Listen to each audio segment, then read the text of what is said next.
Rainwater is not as pure as you think, and if you have been collecting it in barrels and pouring it straight onto your peach, plum, and cherry trees without adding anything to it, you have probably been feeding your trees a nutrient-deficient drink for years without even knowing it, and that mistake alone could be the reason your fruit is smaller, your blossoms are dropping, and your trees are more prone to disease than your neighbor's orchard just 2 properties down.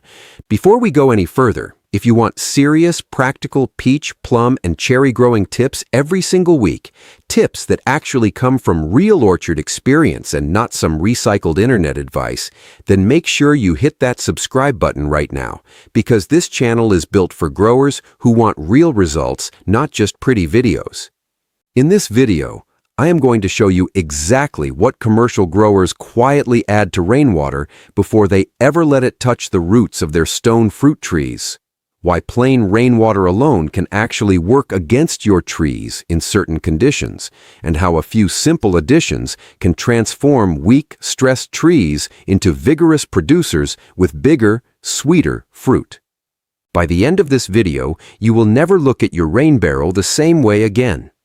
Let's talk about the problem first, because most growers, even ones who have been doing this for 10 or 15 years, still believe that rainwater is automatically the best water you can give your trees. And in a lot of ways, that belief is not wrong. Rainwater is naturally soft, it is free of the chlorine and heavy salts you often find in tap water, and it falls with a slightly acidic pH that many fruit trees actually enjoy. But here is where the mistake creeps in. Rainwater, especially water that has been collected and sitting in a barrel or tank for days or weeks, is essentially nutrient dead. It has no dissolved minerals, no microbial life to speak of, and depending on your roof material, gutters, or storage container, it can pick up contaminants like zinc from galvanized gutters, or it can shift in pH the longer it sits stagnant.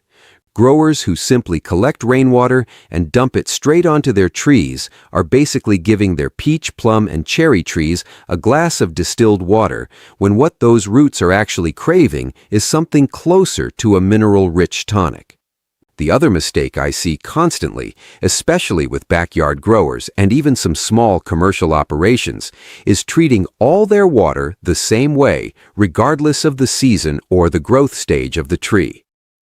Watering a tree in full bloom the same way you water it during fruit swell or during the dormant season ignores the fact that a tree's nutrient demand changes dramatically throughout the year. Stone fruit trees like peaches, plums, and cherries are heavy feeders during bloom and early fruit set, and if the water going into the soil during that window carries 0 calcium, 0 micronutrients, and no biological activity, the tree pulls from its own reserves, which weakens it long-term, makes it more susceptible to canker, brown rot, and bacterial spot, and shows up later as smaller fruit size, fruit drop, or dull, less flavorful peaches at harvest. Now let's get into the actual science behind why this happens, and I promise to keep this simple because you do not need a soil chemistry degree to understand your own trees. Peach, plum, and cherry trees rely heavily on calcium for cell wall strength, both in the leaves and in the developing fruit. Weak cell walls are directly linked to problems like bitter pit in some stone fruits, cracking in cherries, and soft, mushy texture in peaches that ripen too fast and rot on the branch. Rainwater naturally lacks calcium because it falls from the sky essentially as distilled water vapor, picking up almost nothing on the way down except whatever is floating in the air, which is not a reliable source of minerals. Then there is magnesium, which is the central atom in chlorophyll, meaning your tree cannot photosynthesize efficiently without it.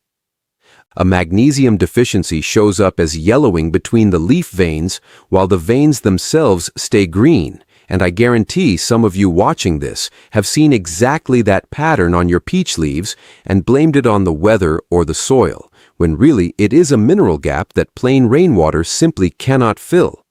On top of calcium and magnesium, there is the microbial side of things, which most home growers never even think about.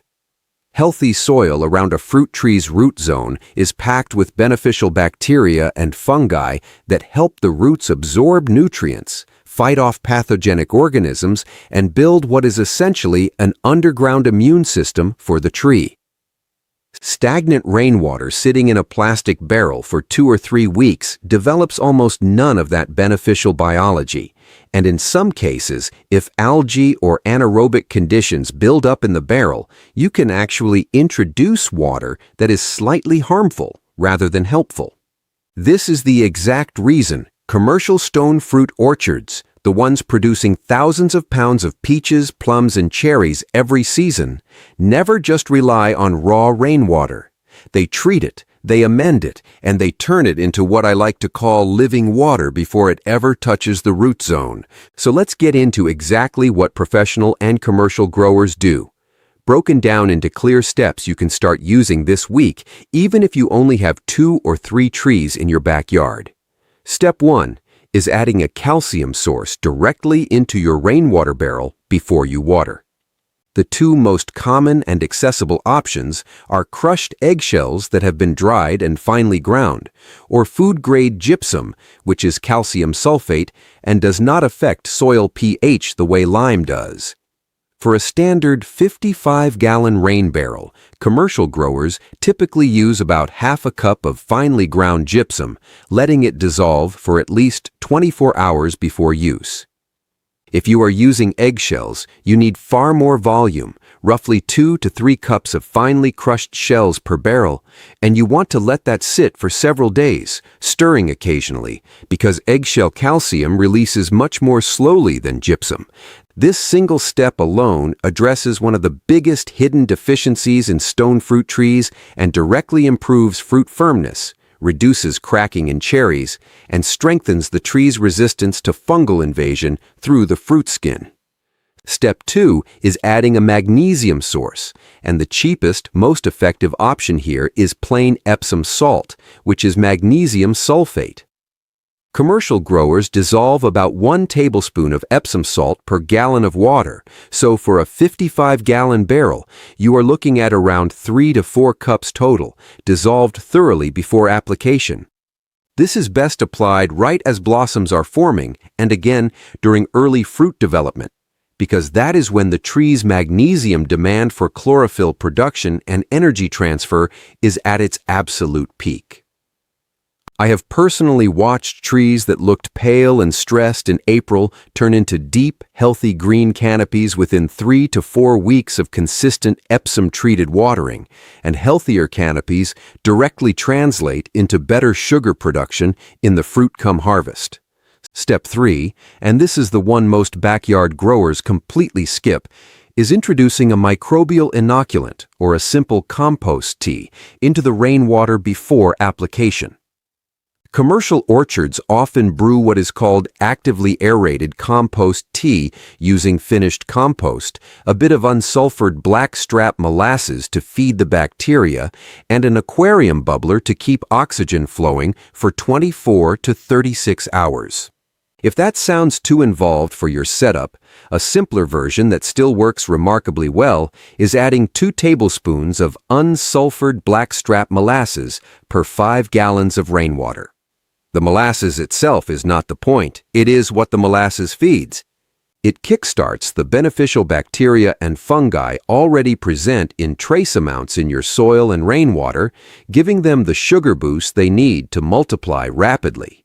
Within a single growing season, growers who consistently use this molasses trick report noticeably darker, richer soil texture around the drip line and visibly reduced signs of root stress during hot, dry stretches.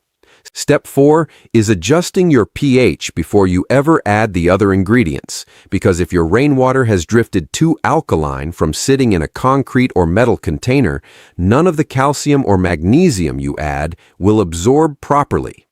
A simple pH test strip, the kind used for aquariums or hydroponics, costs almost nothing and tells you exactly where you stand. Peach, plum, and cherry trees prefer a slightly acidic root zone, somewhere between 6 and 6.5. If your rainwater tests above 7, commercial growers add a small amount of raw apple cider vinegar, roughly 1 tablespoon per gallon, to nudge that pH back down before amending further. This step is quick. It takes 30 seconds with a test strip, but it is the difference between nutrients actually being absorbed by the roots versus nutrients sitting locked up in the soil, doing absolutely nothing for your tree. Now let's walk through this like we are standing right in front of the tree, because reading steps on paper is one thing, but seeing what to actually look for changes everything. Imagine you are standing at the base of a 5-year-old peach tree in mid-spring. The blossoms have just finished dropping their petals and tiny green fruit is starting to form along the branches. This is your critical window. You walk over to your rain barrel, which has been sitting for about a week, collecting the last few storms. Before you even think about watering, you dip your pH strip in, and let's say it reads 7.4, slightly alkaline. You add your tablespoon of apple cider vinegar per gallon. So for a 20-gallon watering can batch, that is 20 tablespoons, roughly 1¼ cups, stirred in and left for a few minutes. Next, you add your dissolved gypsum solution, already prepared and sitting in a separate jug from the day before, pouring in your calculated ratio. Then the Epsom salt solution goes in, followed by a small splash of your molasses water. You give the whole barrel a good stir with a long stick or paddle. And now, instead of plain rainwater, you are pouring what is essentially a light, homemade orchard tonic directly around the drip line of that peach tree, avoiding the trunk itself to prevent collar rot. As you pour, you want to watch how quickly the water absorbs into the soil. If it pools and sits on the surface for more than a few minutes, that tells you your soil has compaction issues that no amount of fancy water additions will fix on its own, and you may need to aerate around the root zone with a garden fork first. If the water disappears quickly and evenly, that is a great sign your soil structure is healthy and ready to make full use of everything you just added. Over the following 2 to 3 weeks, what you are looking for on the tree itself is darker green leaf color, tighter leaf clusters instead of sparse, stretched-out growth, and fruit that feels firm rather than soft when you gently squeeze it between 2 fingers. On cherry trees, specifically, you want to watch the skin of the developing fruit for any early cracking, because if your calcium and pH work is paying off, cracking should be noticeably reduced compared to previous seasons where you watered with plain untreated rainwater. Now I want you to actually get involved here because I read every single comment on these videos. Tell me in the comments the word peach if your trees have ever had that pale yellowing leaf look between the veins that I described earlier, the classic magnesium deficiency pattern. I want to see how many of you have dealt with this exact issue without realizing what was actually causing it, and I will be replying to as many of you as I can with specific advice based on your situation. Now let's get into the golden tip, the one thing that separates casual backyard growers from the people running serious commercial stone fruit operations. Most growers, even after learning about calcium, magnesium, and microbial additions, still make the mistake of applying all of these amendments in one single large dose right before bloom and then forgetting about it for the rest of the season.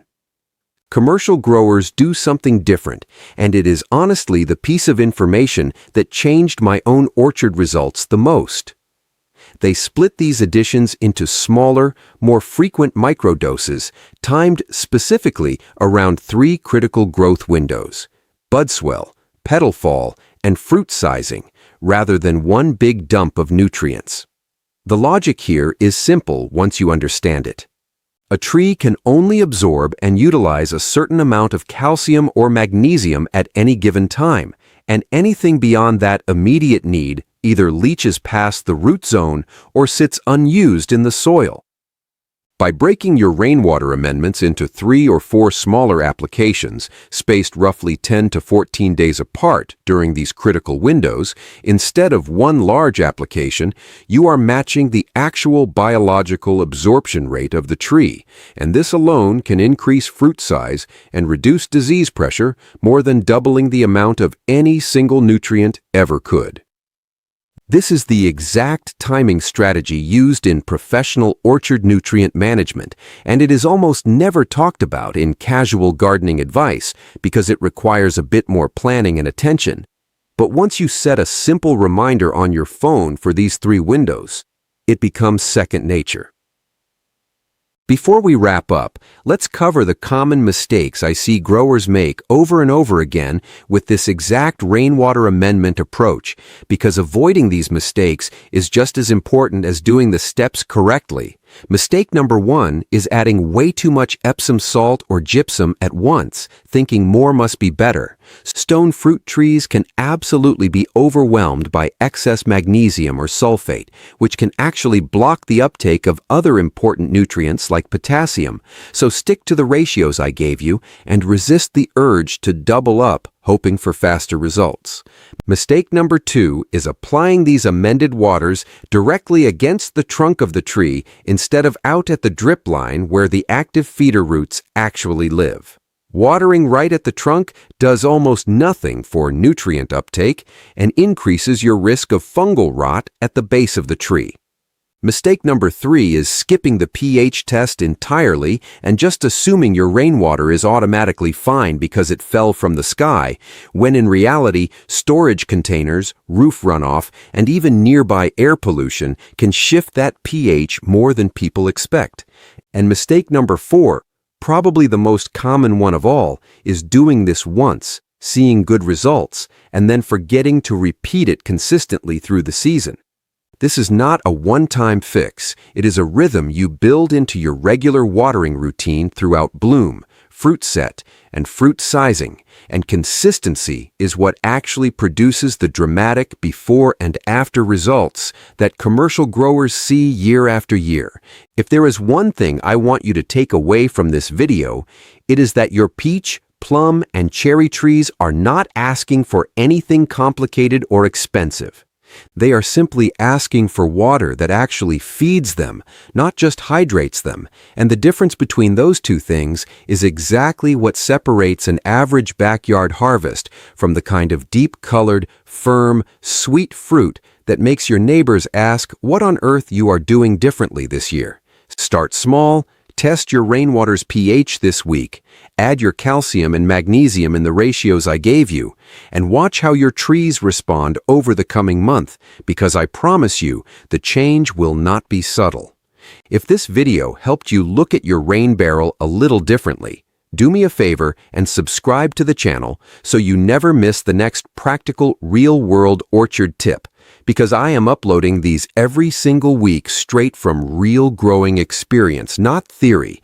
And speaking of what is coming next, in the very next video, I am going to break down the exact pruning mistakes that are silently killing fruit production on mature peach and plum trees.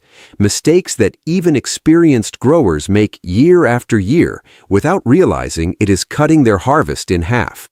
You are not going to want to miss that one, so stay close, keep learning, and I will see you in the next video.